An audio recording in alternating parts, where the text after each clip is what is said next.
Hey, Joe.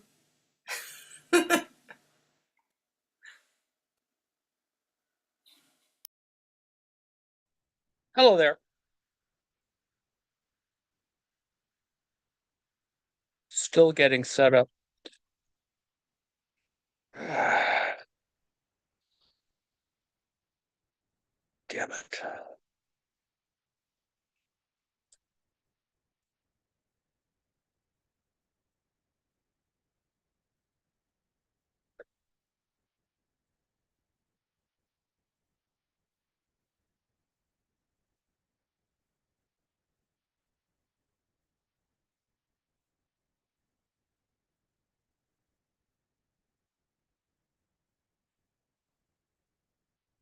Okie dokie.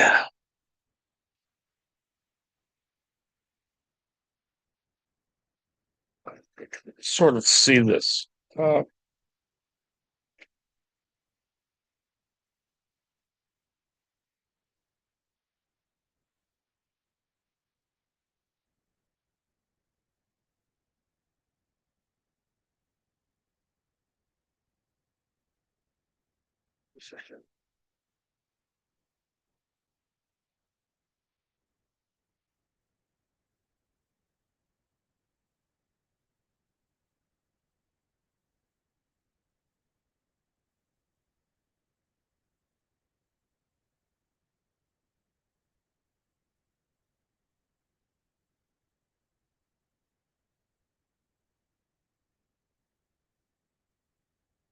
Alrighty then, we'll start. Welcome. Um, yes, we are live. Uh, Today we're going to look at we're sort of continuing on what we did last week, but I sort of decided to take a side step only because new questions have arisen. And it gets us back to some other kinds of problems or uh, they seem peripheral. They're not really peripheral. If you want to consider Marx's transformation problem, the difference or connection between prices and values, I mean, you could reduce it, you could be deterministic and say, as many do, that there's just, an identity between prices and values. I don't think that gets you anywhere. And as I think you've seen in the literature, that's some people do it as a matter of convenience in order to do other things and make other points. The issue I want to raise today is that prices and values are just simply, they're lexical items. They're just words. On the one hand, on the other hand, that's in the pragmatic sense. We can infer or imply a value from prices, but you want to think about this in a slightly different way. Currently, America is in not hyperinflation; we're in an inflationary period, and prices are problematic.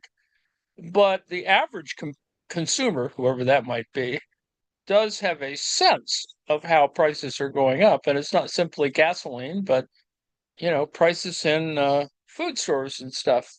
And I mentioned last time or time before last that some people do actually engage in, real price investigation when they go into a store. They get out their cell phone and they actually make comparisons.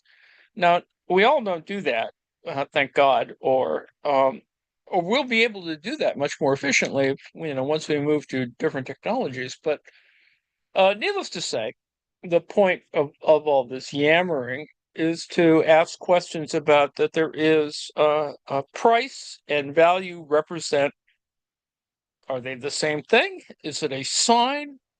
And if it is a sign, now the business folks apply semiotics, for example, as simply a way in which you can organize things like markets, marketing, merchandising, a variety of other things, and it's all very interesting literature, and it there is a literature for it. It's not as extensive in the United States as it is in Europe or elsewhere, just not necessarily Europe or the global North and South.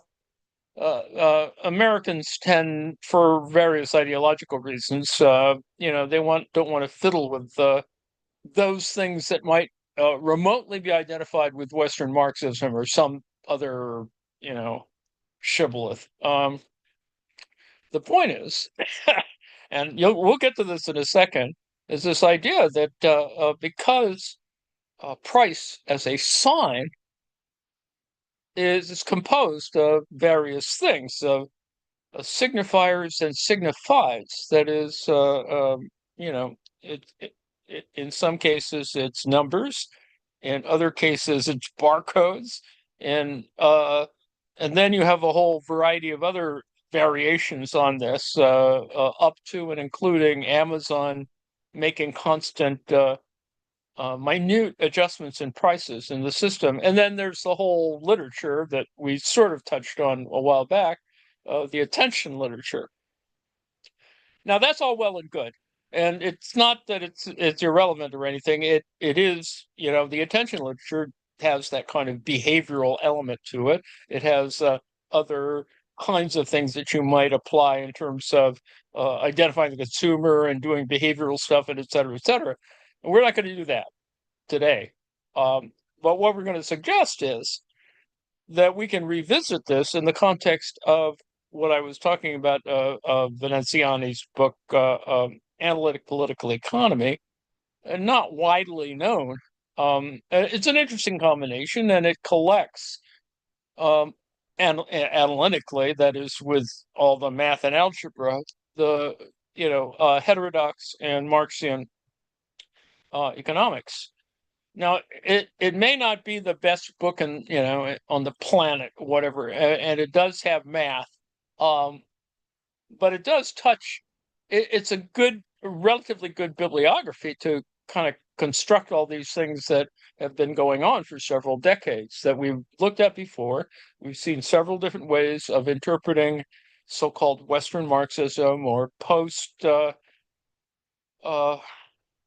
new Marxian stuff, or new interpretation stuff, and of course the current return, and without bringing up Stalinism, a return to a kind of critique of all of those things of several decades of post-war, cogitating, and a cogitating that has parallels. You have the sort of, this is a oversimplification, but you have all that humanities stuff, including semiotics, etc., the whole human sciences, blah, blah, blah, blah.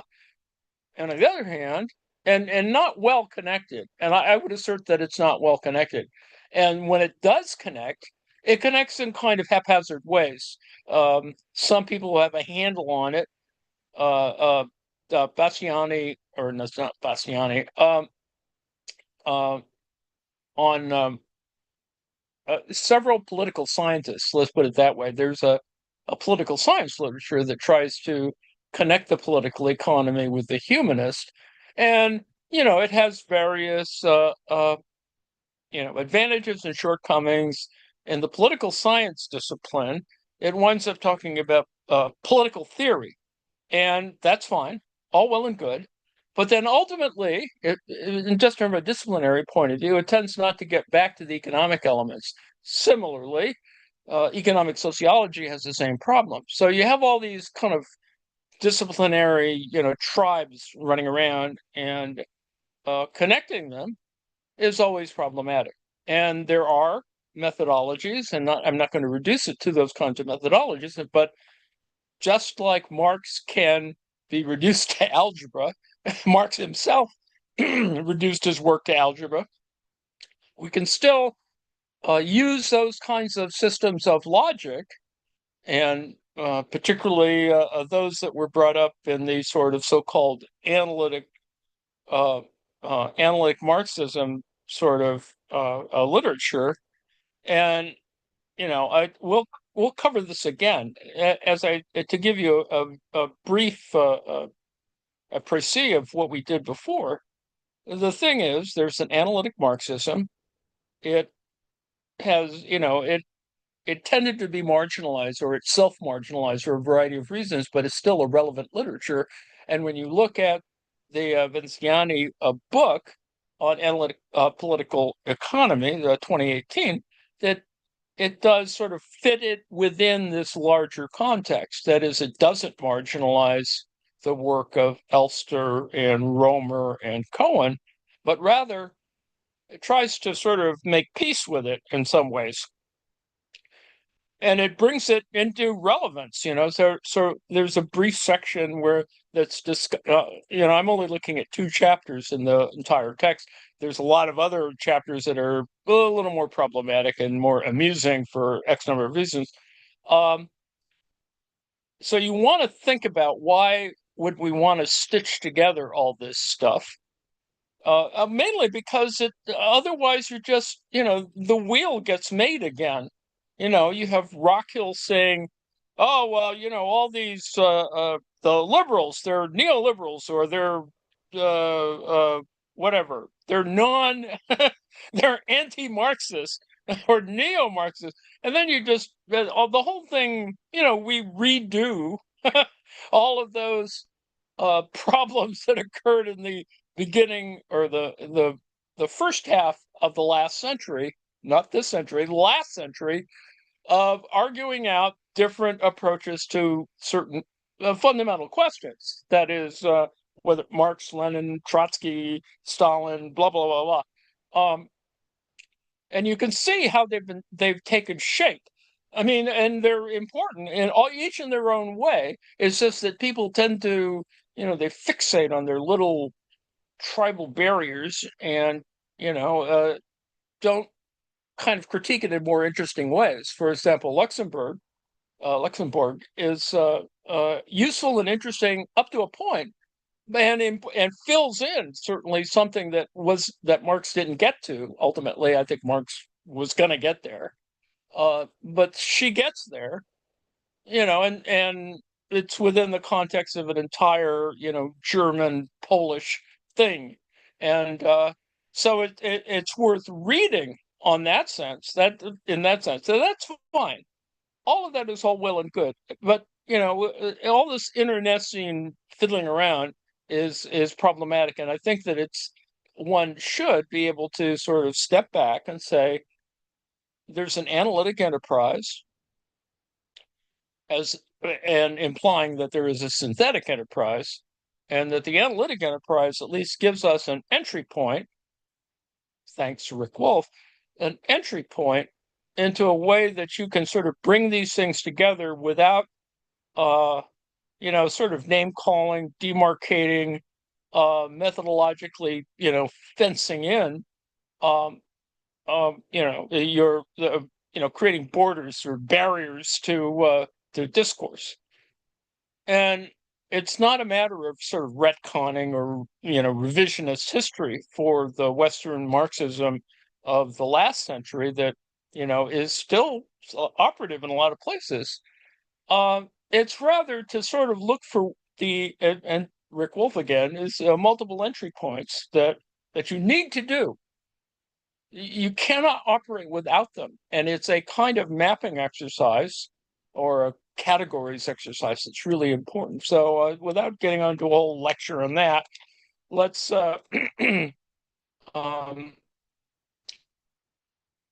we'll come back to all of this and semiotics in a moment. I go to the end where I asked the AI to summarize all the yammering that I was doing, as well as picking out one article that was sort of interesting. And we're not going to get to where this article is going, but it does open up certain ideas that are still important for the fundamental issues, and that is financialization, the question of Marxist crises, and because they are driven financially, they're motivated in financialization, but they're not reducible to it.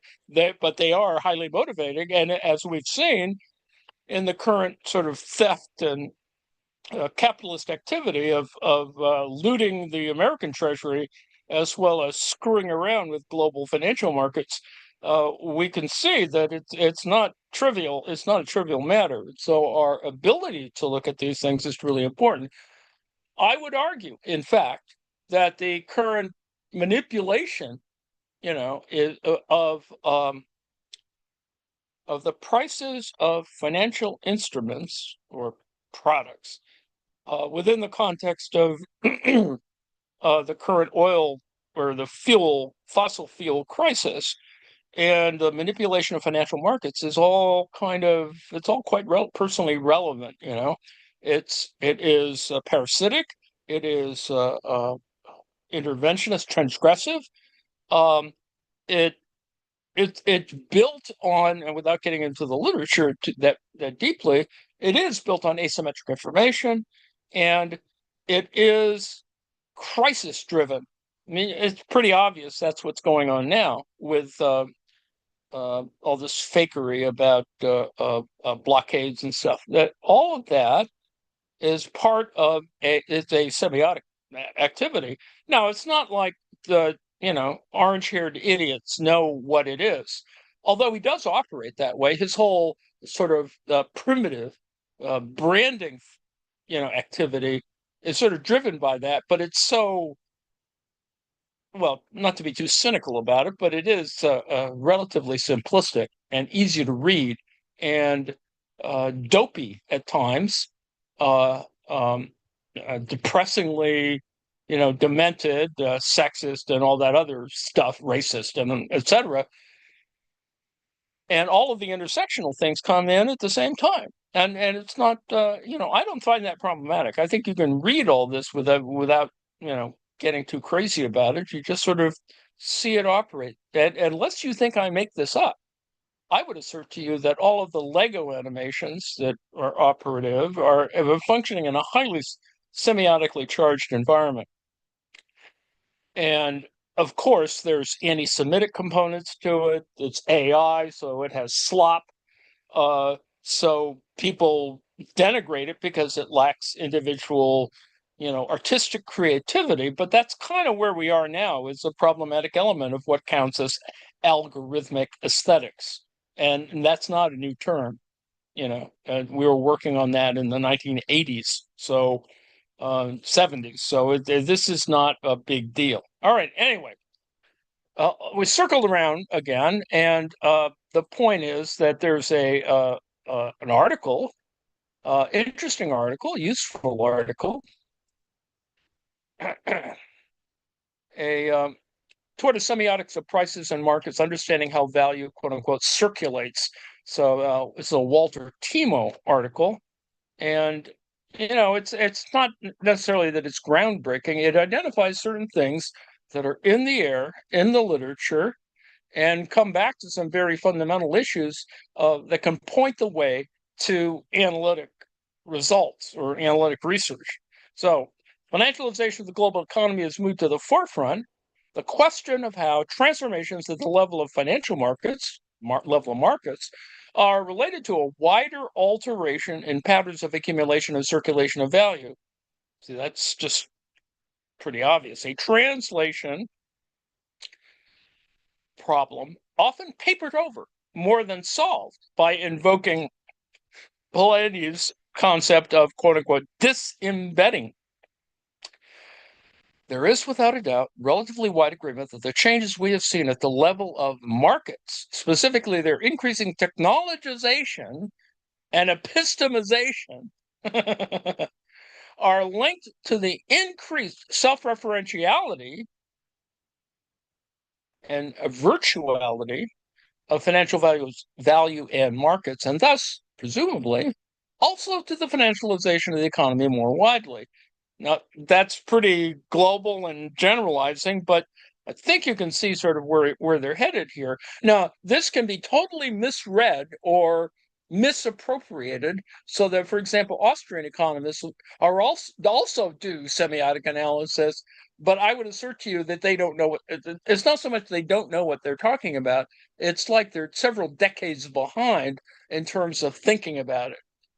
But they've seized on it, much like Austrian economics have seized on something kind of interesting and anachronistic, but doesn't is very, it's not materialist. It's idealized. It's an idealism that, while quite amusing and easy to, pejoratively attack people, makes no sense in material reality. But they weren't really that interested in that. They're more interested in, well, anyway, there is without a doubt wide degree from the market perspective. However, the price nature of this link, that is, increasing technologization and epistemization, are linked to the increasing referentiality and virtuality of financial value markets, and thus presumably also to the financialization of the economy. This is, what Hudson pointed out relative to the Great Recession. More widely, however, the precise nature of this link, that is, the link between markets, technologized and epistemized epistemological market, are linked to the increased self-referentiality and virtuality of financial value in markets. So financialization, with the creation of multiple abstract products and all these other problematic instruments or whatever, and the financial people talk about them as products, right? I mean, it's worse in certain sub-industries like insurance, for example. But let's not go too far there, because it's just at that level it's just jargon. But anyway, the precise nature of this link is anything but clear. This is the reason why we do analytic work. From the market perspective, it is often accounted for as resulting from the increasing disentangling of economic calculation from non-economic grounds of valuation, producing hyper-rational, mimetic, and purely self-referential market dynamics. So there's a whole bunch of problems already there, and it does require disentangling. How is it that we can, maximize profit and blah blah blah, and do marketing, blah blah blah? So what our friend here, Timo, is doing is talking about valuation studies have attempted to extend this largely implicit line of reasoning by paying more attention to how processes of valuation establish links. There we are back at links between the play of prices within markets and their embedding in wider regimes of value or valuation, thus potentially providing a link to the more structural dynamics described by political economists under the heading of financialization. So just to apply it to the current situation, all this thievery that goes on with Bitcoin, and are you paying your ransom in the Straits of Hormuz in yuan or Bitcoin or whatever? And recently, yesterday or day before yesterday, there was a story where a guy, I think he made money. I mean, it's unclear whether he made money or not, but he obviously liked to brag about it. Some guy from India managed to get in there and convince the captain of a ship that to pay the toll, right? And pay it within the context of Bitcoin or whatever, crypto of some kind. And I don't know whether he really made money or not, but it's an interesting brag, if nothing else, that he, spoofed whatever he did or identified himself as a member of the Iranian, the R. I can imagine that the R. That the Revolutionary Guards will track this guy down and do something to him. I mean, I would, but that because he stole their toll, which and the toll is what, $2 million a pop. So and of course Trump whined about this in one of his little postings, his tweets or whatever. So anyway, this is all financialization because obviously it's not the oil itself, but you can see the embedding in wider regimes of value or valuation when you think about the associated problems of refinery products like jet fuel. And purportedly, the Europeans only have 6 weeks of jet fuel left. Now, that's not as clear as one can say, and likely there are a lot more reserves floating around and other kinds of things. So all that's a little obscure, but it is sort of interesting to have that reported on in the commercial press. Was it Lufthansa or somebody is cut back, 120,000 things, flights or segments. So there's, and probably going to lay off people as workers as well. So there's a lot going on. And yeah, in the Marxian sense, he didn't care too much about, train engineers or drivers. I mean, he cared about them just like he cared about miners, that is, people who mine, minerals. But he was more obviously concerned with what was being mined. And of course, labor was being exploited to do that and blah, blah, blah, blah. And that it is a complex situation. I'm not trivializing it.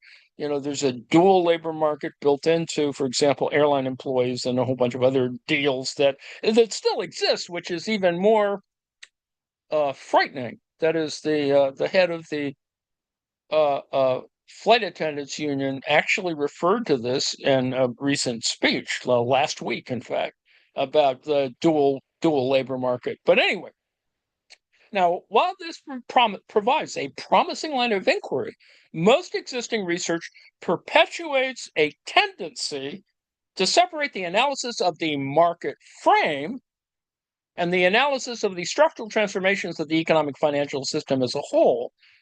And that is a separation in the literature. I mean, you can sort of see it.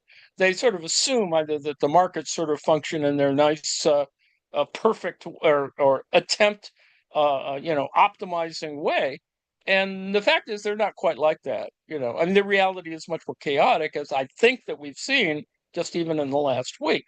So, as a result, the translation problem has been shifted, and that's the important thing. It's why it's semiotic, but not solved, because I think you could never solve it. The point is to simply position it in a way that you can sort of see the interactions and interfaces with it, because it's pretty obvious. Aside from this Indian guy who conned the tanker,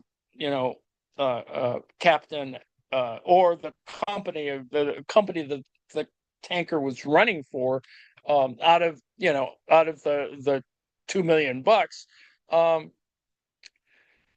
So it may seem trivial on the one hand, or epiphenomenal, or not material, but in fact it is material, obviously. I mean, there is a big picture. The current state of the supply chain, or the flow of fossil fuel stuff is not, it's not a frictionless surface. It's being problematized, and of course, with all due respect to the parasites on top of it, some people are making money from failure, not unlike Witkoff making money from the tariff failure. And we don't need to talk about that now. We could talk about this some other time.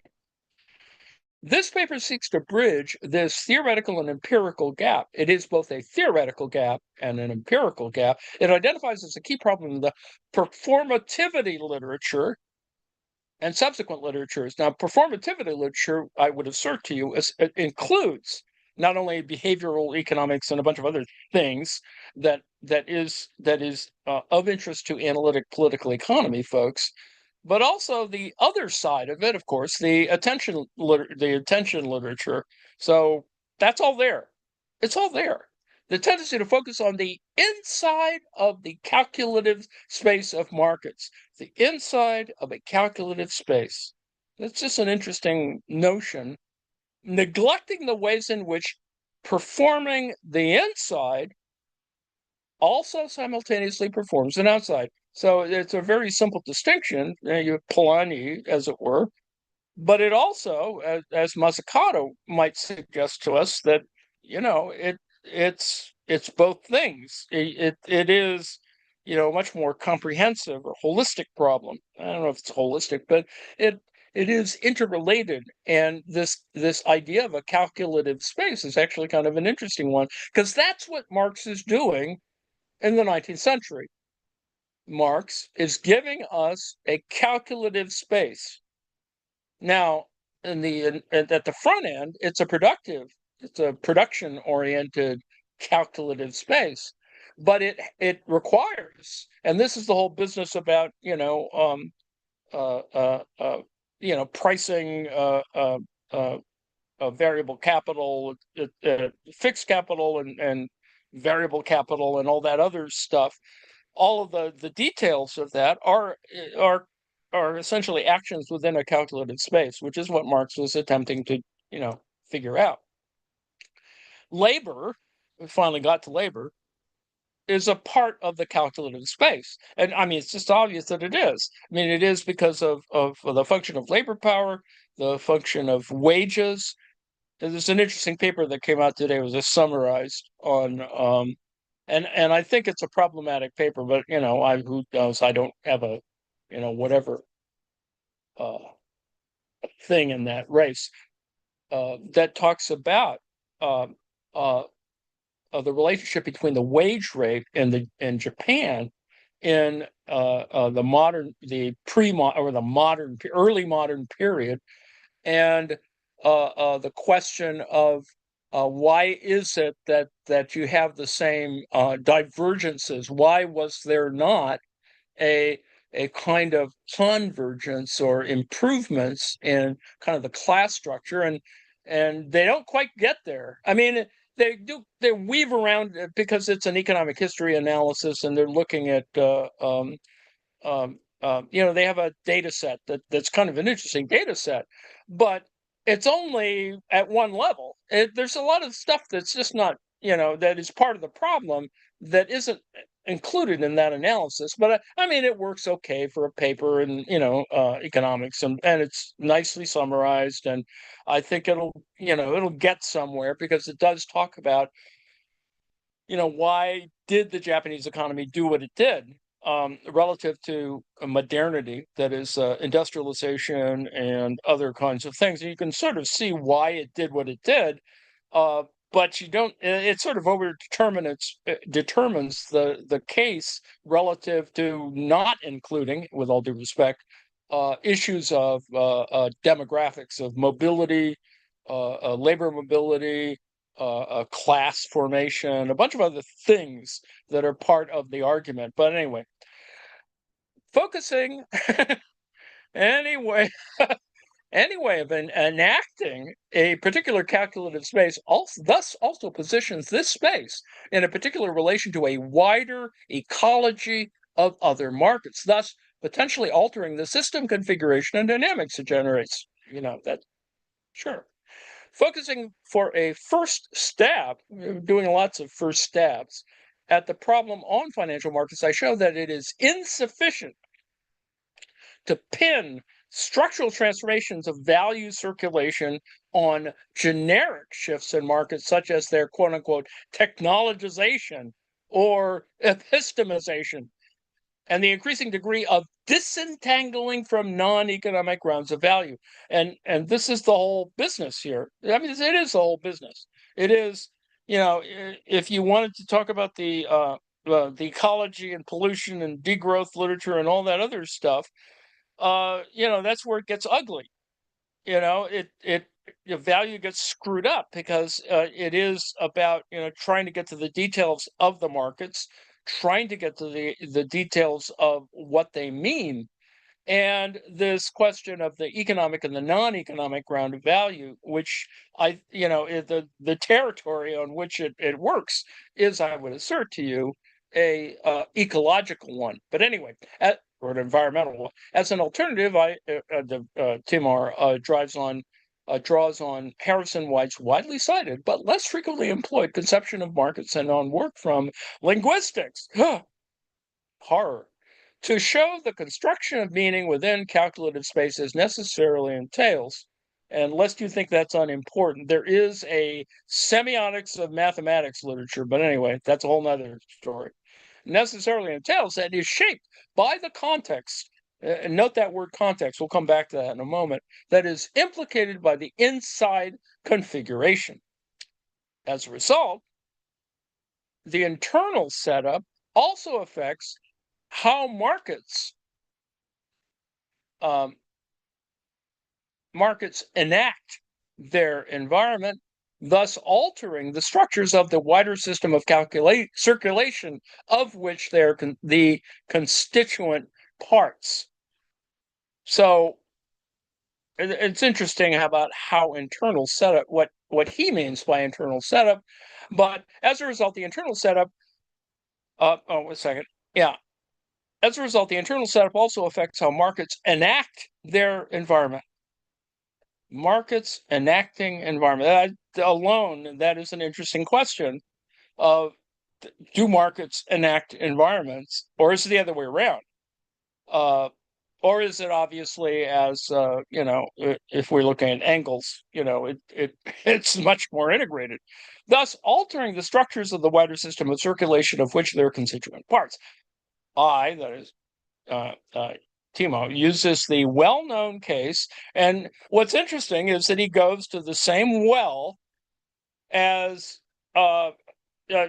Hudson goes there at a certain moment in his writings, and it is just sort of interesting that ultimately we still come back to the same things, some of which are not as palpable and they are problematized for all kinds of other neoclassical reasons, but the Black-Scholes capital asset pricing model, the CAPM, calculative space.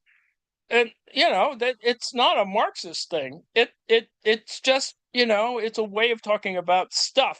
And it is, of course, talking about financial stuff and is problematized relative to, material reality. But it is interesting to see how you can go do all this hand waving about calculative space, and ultimately get back to the same, meat and potatoes stuff, Black-Scholes and capital asset pricing model.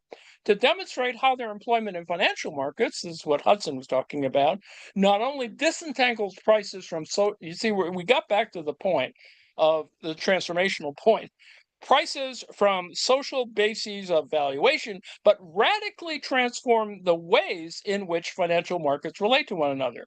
So not everything is getting solved here, but it is interesting to see that there's this parallel sort of thinking about it, and that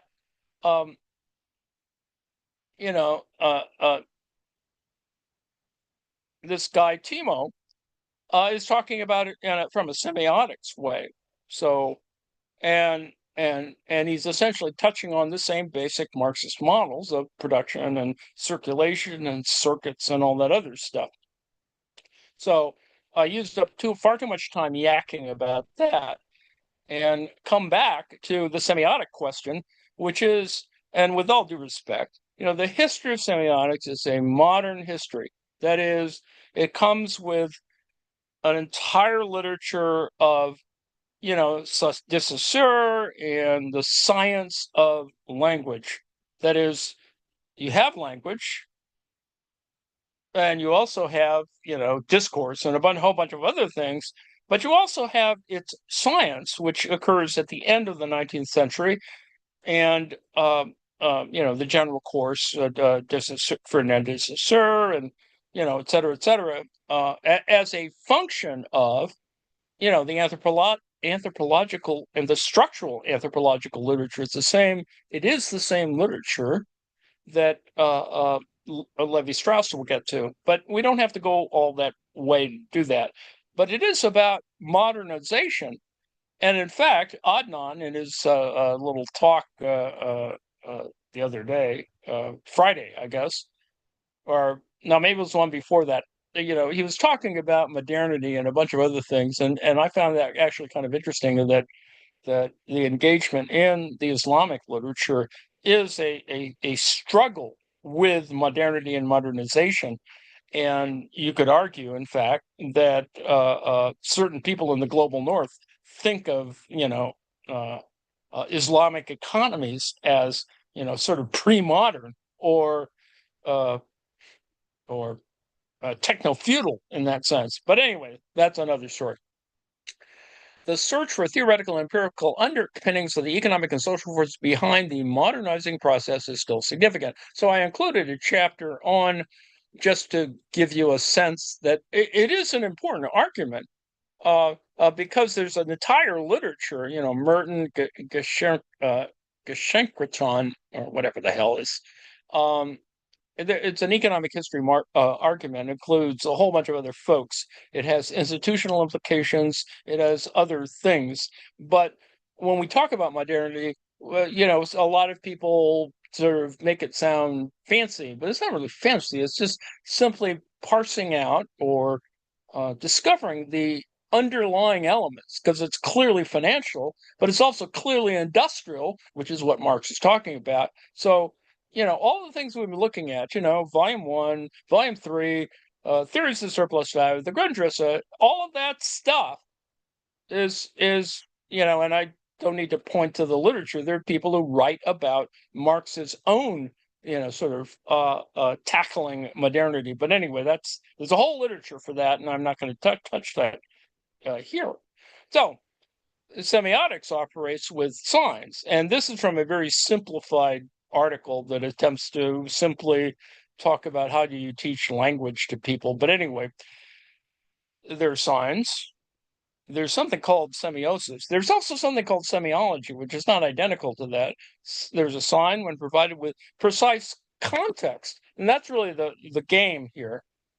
It is the pragmatics of it ultimately, and that is where, if you were talking about constructed, mathematically constructed sort of thing, conjunctures, that's kind of what the precise context can convey. Its designed meaning, a designed meaning. So automatically that implies some kind of structure and agency issue in terms of intent, and then to elicit the intended response. Now, obviously, this is in the communication context in terms of signs and intended responses, but you can also see how this operates in other price value questions for other calculable spaces. I would assert to you that calculable spaces are when the consumer goes into the store, they're there with their cell phone, they're looking at the prices, they're making calculations, and acting rationally, and that's a whole set of things there. And it's interesting to see how that happens, and it's going to happen in a different way. Now, obviously, some people don't want consumers to do that, because if you actually knew what was going on, you wouldn't buy certain things. I mean, that's the whole point of delivering lots of stuff. Getting people to be lazy. It hides all of the other things, the hidden costs, et cetera, et cetera. So anyway, let me quickly go past. So here's the diagram of the sign. There is the signifier, right? And it has two parts. It is a sound image and a concept. And yes, we can go on a whole lecture about the difference between, let me not devolve into the standard lecture about the difference between the four-legged animal that goes woof and other signs. And I will include, because it's interesting, because of the misreading. And that's kind of, to get back to our Trumpian example, that's exactly what's going on here, right? I mean, Trump does not have blonde hair. He doesn't even have orange hair. He has white hair, and he's constantly coloring it. So, and so there's a wig thing going on. The misleading sign is that thing that's on top of Trump's head. And of course, Trump uses elevator shoes, as does Marco Rubio, et cetera, et cetera.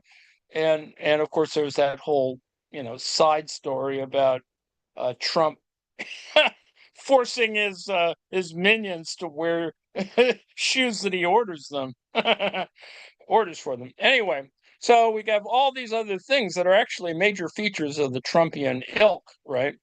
Um, fakery stuff, all kinds of other things that are misdirections of one kind or another, all which are very Trumpian. And of course, to end with the idea of words, white lies told so as not to hurt people. Well, in the pathological case of Trump, he doesn't give a shit. So it is, it is built in that his braggadocio is built on a kind of cruelty. Now, there's a whole thing here. This is a first chapter of a book by Berger on semiotics, and it goes into a whole functional thing on language and PROPP. A certain certain view of the functionality of language. It has multiple functions. It has multiple meanings. It has all this other stuff that's going on that makes our ability to read literature, more interesting because we have all these other things going on. And so I'm just going to touch on that. I included, of course, um, and I actually referred to this, a year or two ago, in using this example that is the television program, The Prisoner and The Arrival.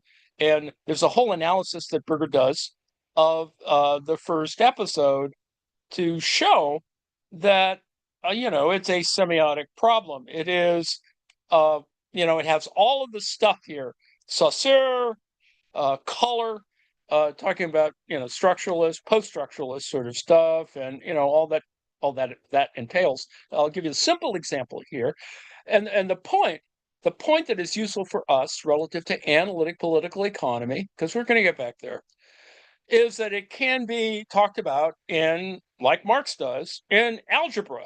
And using, different symbols, MCM, et cetera, is all part of this issue. And so you can see the intersection of a certain functionality, a certain set of symbols, and that they do represent events. And so you can say, this gets back to the whole issue. All of that, the yakking I've done for the last 5 minutes is essentially about the 20 yards of, whatever, linen, and the iron, or the bushel of wheat, or or the coat.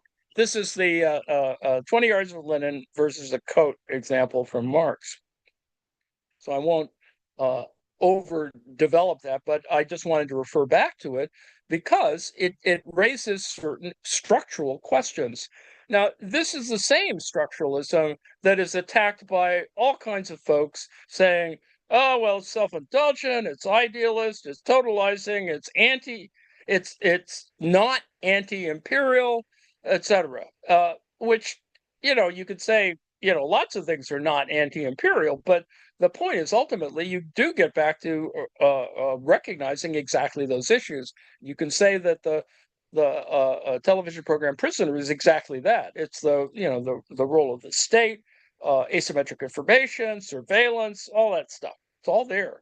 I mean, obviously the narrative goes in a whole bunch of other ways, different ways. But anyway, so there's technical language, and it's very simple. I mean, I think it's very simple. It is fairly straightforward. Now it ends on, and I think this is the important point. It's the thing I tried to do in graduate school, is to think about intertextuality. And I know that, it's a long word, it's big and blah, blah, blah. It is the discussion of social relations. That is the interrelationship of text. And you can see that. I mean, hopefully you can see that. It is this question of, why is it that we read short stories in our little pod here? Well, it's because, everybody's talking about different ways in which we deal with it. And I'm grateful that my peers here are looking at not only the story itself, the text on the page, but also other versions of it, not only the reading of it, but also its transformation into things like Twilight Zone episodes or whatever. So all of those things are an example of a kind of intertextual analysis. And yes, we never use that word in our little pod, but that's exactly what we're doing. So some literary theorists argue, in fact, that all creative work is ultimately intertextual. That is, all texts are related to other texts to varying degrees. And that's a very simple point. But it took decades of yammering about, how is it that spoken language has built into it multiple elements and blah blah blah, and heteroglossia, blah blah blah. There's all of that stuff is there, and it's all technical, but it comes down to some very basic points, and I hope that you can see that we practice that within our own little pod here. So. Um, Now, I've wasted far too much time because I really wanted to get to the point. And the point is, and I had the AI summarize the whole business here so you can sort of look at the classic comics version. Summary of this week's topic. And below, I put the summary of last week's topic. And you can do it yourself. That's what AI is good for, is that it kind of levels out. And yes, it is sloppy. It is problematic. It lies. It is ideologically biased. I mean, you can actually see that when you use an AI. But anyway, this text is a compilation of academic research focused on analytic political economy and analytical Marxism. Yes, indeed it is. That's what I've been doing. Specifically examining modern attempts to rigorously formalize, which is what I've been doing, Marxian concepts like, yes, exploitation, value, and class using tools. Now, this is where the analytic Marxism comes in, and this is the AI oversimplified, uh, because it does tend to reduce analytic Marxism to neoclassical economics, game theory, and axiomatic theory. That the problem, of course, is that this, oversimplifies the argument, and if they overdetermines the argument. The knock on Romer, for example, is that he's just using neoclassical economics, and that's just he's not accounting for certain other things that we never get to, but we do. It's just that no one wants to talk about it in an integrated way, even though some people do. Game theory, which is really only a front end to the entire evolutionary game problem that occurs, and that's Gintis, are working on, created an entire space to talk about it in that way. And yes, it's a kind of Marxian version of behavioral economics, but it's not simply that easily dividable. It has underlying it certain structural questions that are kind of the province of economics or the province of certain portions of political science, and not fully explicated from a humanist point of view, even though Gintis and Bowles, worked out the last versions of their thing. Gintis passed away a couple of years ago now, but they were working out, essentially the humanist problem on this. But that's another story. And you could argue, and I'm not arguing it necessarily, but axiomatic theory is what Jerry Cohen was applying to so-called analytic Marxism. So core themes and arguments, and I'll probably go through this in order to get to the end of my yammering today. Core themes and arguments, because I'm close to the end, and let me just finish this off. What I wanted to say today is actually much more complicated, and I didn't even get to the front end, which is to look at the introduction, the first chapter, and the next to last chapter of the text, Analytic Political Economy, which I think I uploaded it into Discord, so whatever. The shift to analytical rigor, which is that's what I've been talking about for weeks or whatever, years. This collection highlights a move away from. I don't think it's really away from. I think it's actually circling around, but from traditional dialectical Marxism toward analytical Marxism. I like thinking of this just one station on a kind of stop. But anyway, and then so identifying with Cohen, Jerry Cohen, John Elster, and John Romer. Now, the whole problem, of course, is that they tried to marginalize this activity by saying, well, it's only these three guys. and they're graduate students, their army of graduate students, but it's more than that.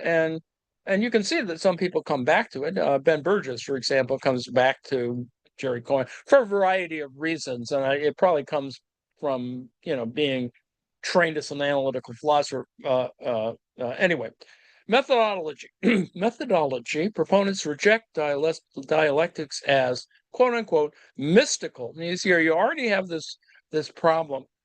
It's not it's not mystical. They don't trash the other stuff as mystical. It is a whole bunch of other people who are framing this that talk about it in that way. I mean, if you read Cohen, he's not trashing mystical elements. He's actually saying, it just sort of logically goes this way. And if you look at Marx and look at historical materialism, it's just not a big problem. And logically, it does certain things. And he does it in a quite axiomatic way. But anyway, and instead use methodological individualism. This is the pejorative part of trashing analytic Marxism because of Elster's emphasis on methodological individualism, which has a whole critical literature, and there's a whole bunch of other things, and an underlying critique about whether it does, whether it deals with social division properly, and et cetera, et cetera, et cetera. And it's sort of, well, I mean, it's an interesting little argument, but problematic ultimately. I mean, ultimately, that's kind of, it gets back to these things that, on the one hand, could be called mystical. On the other hand, it's still getting back to the quote unquote subject. Talking about a methodological individualism and talking about subjectivity, it's not that dissimilar. You just have to sort of think about it better. Precise logical definition, it's not about precision. It's just about the analytic structure of it. And then, of course, mathematical modeling. And it's not reducible to mathematical modeling, although you can argue that Anwar Sheikh kind of heads in that direction, which is what it's useful to. He's doing that useful project, which is no different than Jerry Cohen's, in the sense that we look at Marx as a classical political economist, and that many of the problems that he's trying to deal with are not that different from the other political economists of his day. And noting, of course, that it lapses into other kinds of weird arguments. So, for example, I mentioned this article on the modern history of Japan, and the division of land and property ownership and blah blah blah. Ultimately, their little argument in this article is to talk about it as Malthusians, which gets us into a whole other set of problems, which I really wish they didn't talk about Malthus, but they do. Then you have to sort of go back and disentangle all that crap. But anyway, the goal of analytic Marxism to reconstruct Marxian theory so it is logically consistent. Now, that's what Jerry Cohen was trying to do. And empirically relevant, and that's kind of what Romer was trying to do, stripping away what they view as obscure reasoning. Now, note that the word obscure reasoning is not that different than the trashing that Paul Samuelson, and Borkowitz do in terms of, well, it's logically inconsistent, so therefore, it's irrelevant. Well, that's not really true, and particularly when you start seeing how it connects with other things, not that it's not that irrelevant. It actually helps you describe the problems of economic development, center periphery, global north and global south, and et cetera, et cetera. Anyway, the transformation, and ultimately, you get back to the techno-feudalism thing via that comparison. Anyway, the transformation problem number 2, a significant portion of the text addresses the transformation problem, the logical difficulty. It is a logical difficulty, but it doesn't mean that, it's to not do it is illogical. You just have to think of it in a different logical frame, which is, maybe it's quantum theory or something, but you want to think about it much like you have to think differently in category theory of I mentioned this the other week before, is that we have these sort of categorical problems that we need to sort of work through. Logical difficulty of converting Marx's labor values into market prices of production, which is all very simple on the one hand, and on the other hand, it's just a tough slog, and lines get drawn. The difference between Japanese and non-Japanese Marxist, it's got all that stuff in it. The conflict, traditional dualist approaches, and the argument ultimately is that this is the transformation problem. Labor values versus prices. It's not values versus prices, but rather ultimately worrying about this labor thing. And we know that we didn't quite get there. I mean, we got there in a different way. And that is the intermediate step, of course, is to talk about labor power and to see that as a function in a labor market with other issues related to wages and et cetera, and capital accumulation and all that, ultimately that stuff. So the resolution, the text argues, that is my little collection here, argues that by adopting a axiomatic approach, and I don't see it as quite axiomatic, just that it's structured more, and recognizing money as a central conversion factor, not just a veil. What's interesting is the AI suddenly decided to make that comparison, which I find quite amusing, actually, because veil is not mentioned in any of the things I put up there, but the AI decided, oh no, I'm going to go there, and the money veil thing, and so this is why the AI is slop. The problem can be reframed, which is an important thing, and yes, veil could be used, but semiotically speaking, it's a little whatever, anachronistic. It suggests that the transformation problem is an impossibility result only under specific, outdated assumptions. You could argue that, but modern interpretations, like the new interpretation, so there's a whole set of divisions made that are kind of weirdly arbitrary, because the modern interpretations, like the new interpretation, require at its foundational level the reading of the stuff that didn't get put into Lenin's Marx or Stalin's Marx.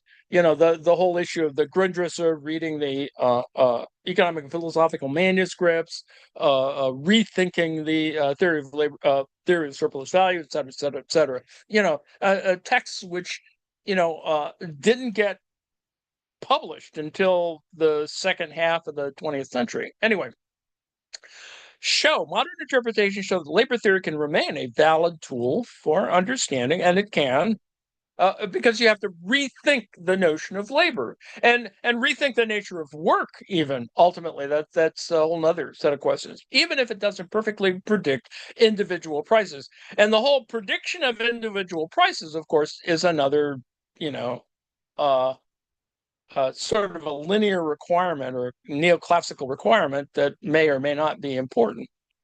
So anyway, now, part 3, redefining exploitation of labor property. The most prominent debate centers on how to formally define exploitation. And in the text, the Veneziani's text, the traditional view, unequal exchange of labor, the UE, there's a lot of acronyms here. It's almost as, well, could be worse than Marx. Romer does that just simply because he doesn't want to keep repeating the same thing, but he needs to have the acronym because he makes certain decisions about certain types of things. This is like the very similar to, but not identical to, the capital asset pricing model. But anyway, exploitation occurs when workers contribute more labor than they receive in wages. It's very simple. Surplus value, right? They contribute more labor. Now, is it the labor or is it the labor power, which is the whole business of the relative and absolute labor question? Because it's not the labor itself. It's the expectations, the potentiality of that labor. And that gets us back ultimately, and not because it's about consuming necessarily, it's obviously on the production side of the attention theory that being applied to things like Amazon. Now, Romer, the next thing in the debate is Romer's property relation, the PR theory. John Romer argues that exploitation is fundamentally about inequality in the ownership of productive assets, capital, not the labor process itself. And that's the key. And on the one hand, that's why people go nuts about, this labor process thing. uh, oh, you've abstracted it. You turned it into a property relation. But, the problem is, of course, that the framing of those kinds of arguments, of questions of property, et cetera, still have labor. They ultimately still have labor implications. You can't necessarily reduce it to labor, but as I've been talking for weeks on end, we're looking at indexical proxies for this kind of stuff that is not unreasonable to relate to, and that contain within them, if you're going to go in the David Harvey direction, that's the whole point of the spatial fix sort of argument. I mean, it's not directly, but you can see how that can be structured in terms of ownership of productive assets as a proxy for labor processes. Anyway, in his models, even without a labor market, yes, that is the problem of Romer. He does approach it kind of axiomatically and does assume certain neoclassical, if you will. People are being pejorative about that, certain things about the labor market. Now, the reality, of course, is that not unlike Rick Wolff, Romer has a working class background, and there's a whole other thing, that the other story that is there. Anyway, unequal asset distribution forces the poor into unfavorable positions. Thus, exploitation is a result of distributive injustice regarding property rights. Now, if I were going to apply this to our little article here about essentially the divergence between the problem of inequality in capital or wealth in the Japanese context relative to the development of certain other political things. Anyway, it is a distributive injustice or justice problem. But anyway, that's a whole nother story, which we've used in a variety of interesting and problematic ways. I got to start moving faster here. This shifts the focus from the factory floor to the distribution of wealth. Now, it may shift the focus, but the thing is still there. It's not like we've left it. I think that's really important. Critique of Romer, scholars like Cohen, Wright, and Frsalis argue that Romer reduces exploitation to mere distributive injustice. Well, it's not mere. And distributive injustice is kind of all part of this business. It's what's going on, today in the manipulations of, asymmetric information relative to insider trading. It is distributive and clearly unjust. But anyway, ignoring the specific power relations and social structure of the capitalist labor process, it's not ignoring it. It is simply placing in its proper place, because distributive justice in the Romer kind of Kantian sense ultimately gets us back to power relations and social structure. It does get there eventually. It kind of works. It spends far too much time perhaps on the math, but it gets there eventually. I mean, and he argues in a very convincing way. That's the point, as I've mentioned before.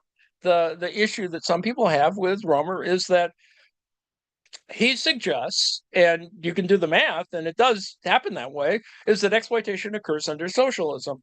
Now, what socialism is the whole other question about, is it socialism with the big S, the socialism that becomes,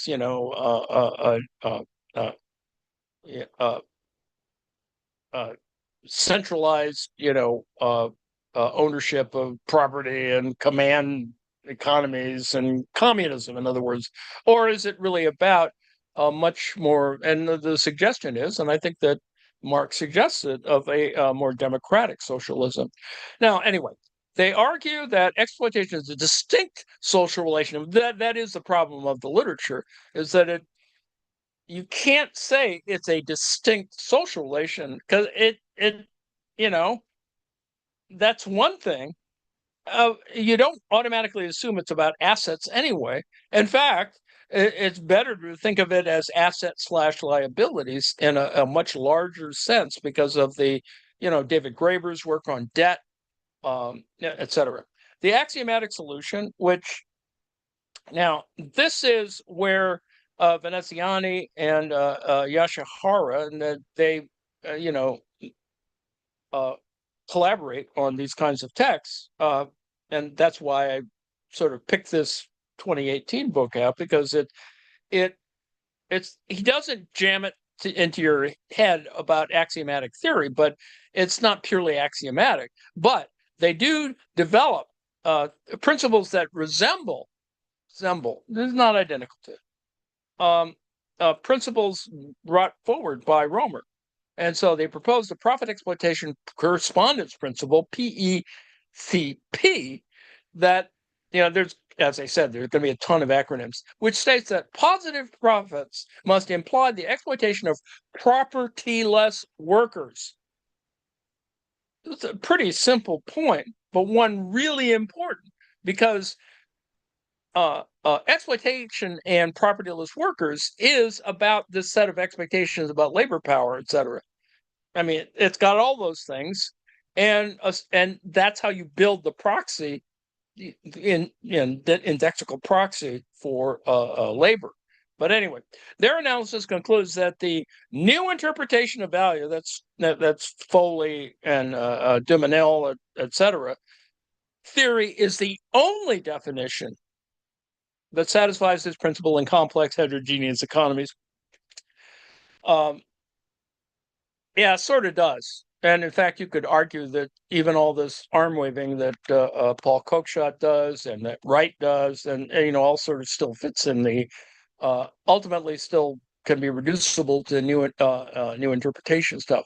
Now, I also included, and I'll stop here because I've already been yammering too long, is about Hyman Minsky. We've done Minsky before, and there's an entire literature, and Minsky is, exists in this interesting, however marginalized or parallel world. As I've said before, he rarely, if ever, mentions Marx. So there's a whole bunch of other people who have issues.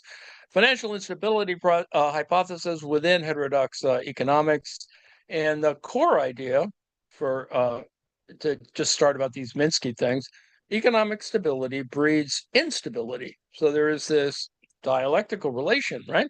During tranquil periods, firms and banks become overconfident. Now, that's just a wholly different way to think about expectations. Shifting from hedge finance, I wouldn't call it safe, to speculative and Ponzi finance that we know what's going on now, leading to inevitable crashes. The whole inevitability thing has an entire separate literature.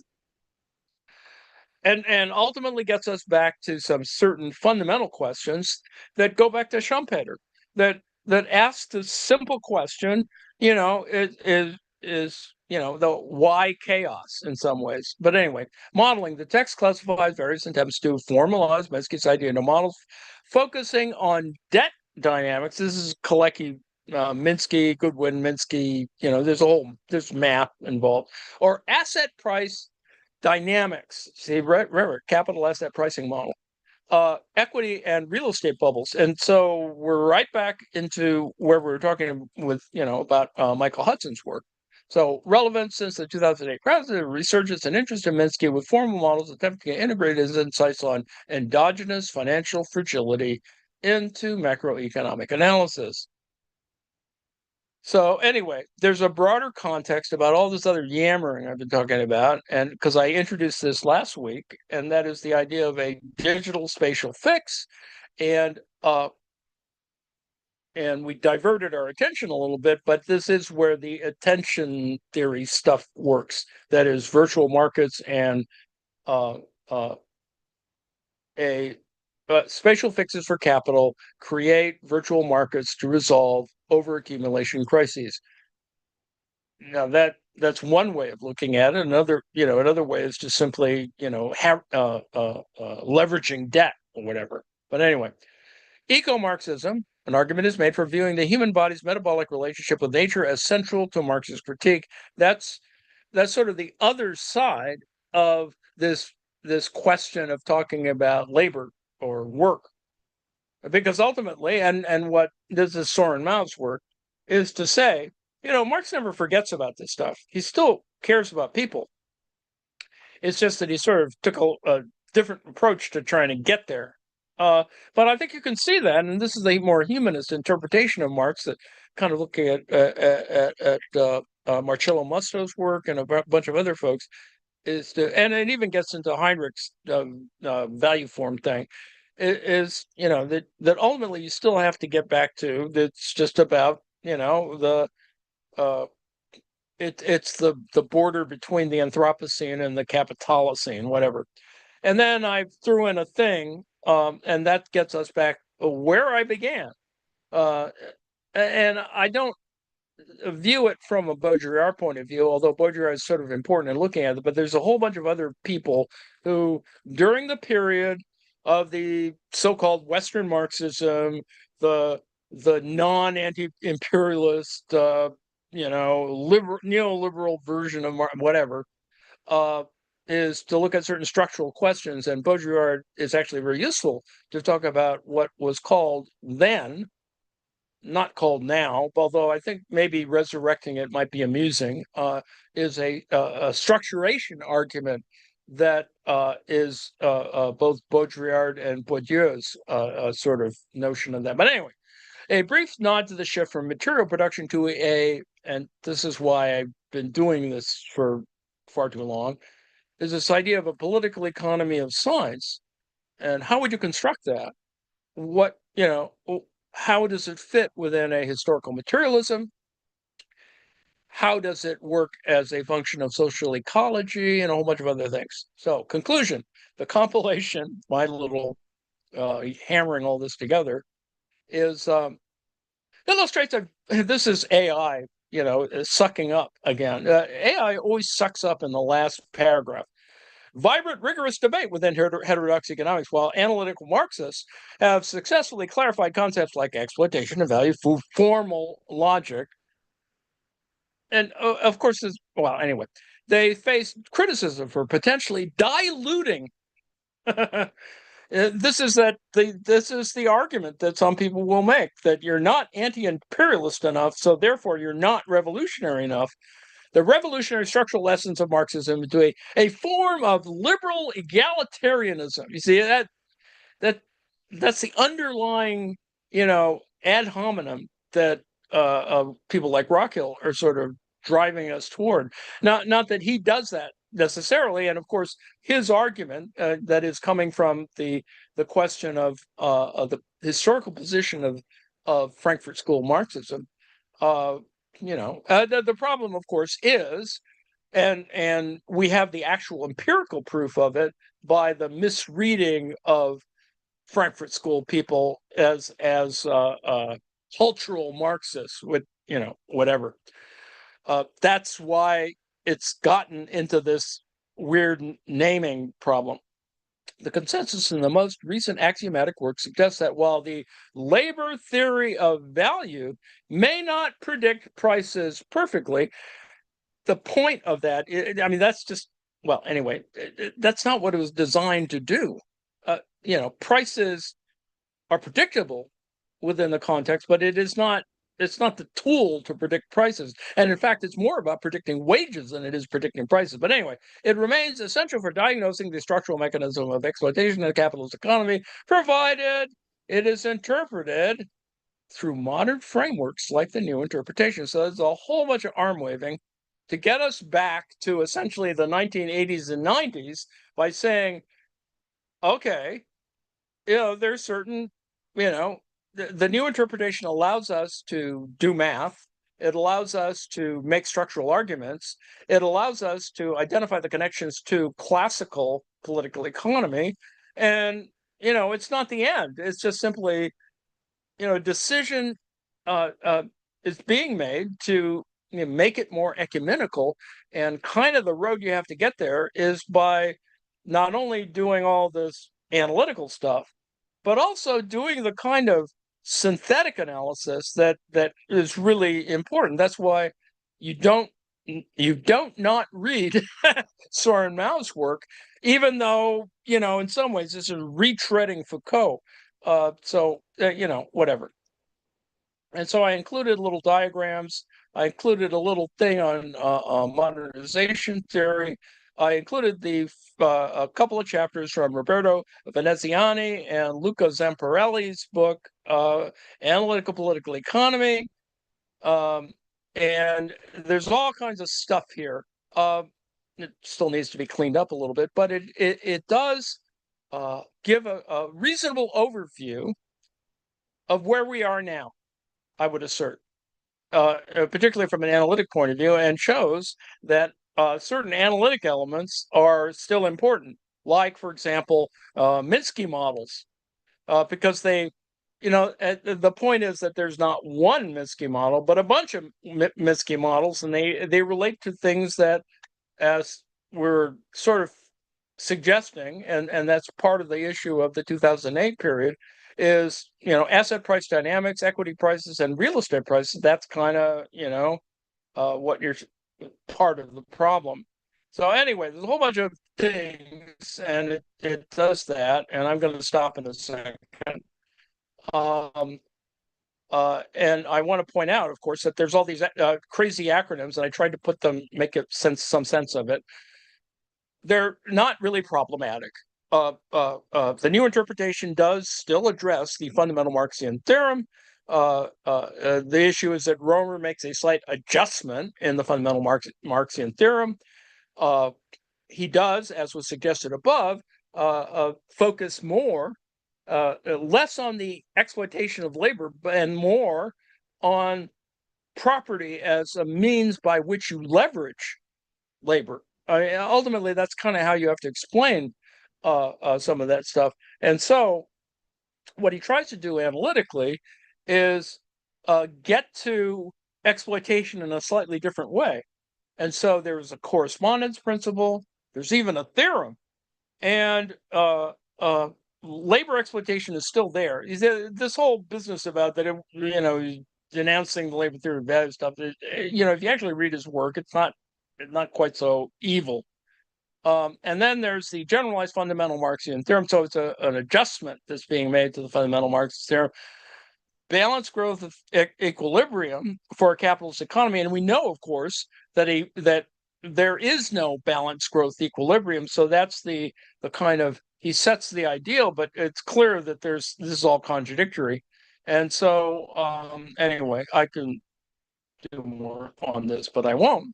And so I did this. I got to the end, and I did my usual night. It's unfortunate, but I always plan to do an hour, and I get, here I am at 90 minutes. So let me stop. Those who came in late, I put a link in to this in the chat. So this is the 22nd of April, Wednesday office hours. We began at 6. We were looking at more political economy, specifically from the analytic point of view, but also to condition what the various questions are that relate to the problem of an analytic model. An analytic model would, of necessity, have to deal with both post-structural and structural questions. They have to be revisited because kind of that's where, that's the path. You don't sort of ignore the path that it took. But anyway, all right, that's enough of me yakking, and I will stop. Thank you for your attention. And the advantage, of course, with live stream is you can go back and listen to my yammering or not.